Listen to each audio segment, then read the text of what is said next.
Σας καλώ λοιπόν να ρίξουμε μια ματιά στα αντραγαθήματα του Jobs, του Musk, του Jack Ma της Alibaba και του φίλου μου του Θοδωρή που μετακόμισε στην Γερμανία κατά τη διάρκεια της ελληνικής κρίσης.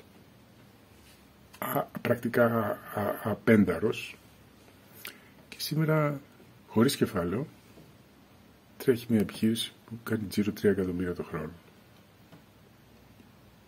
Που τη στήριξε στην εμπιστοσύνη και εκεί τη στηρίζει ακόμα.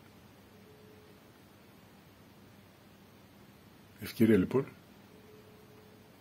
να το συζητήσουμε το θέμα και να δούμε τι ρόλο παίζει στη δική μας πραγματικότητα.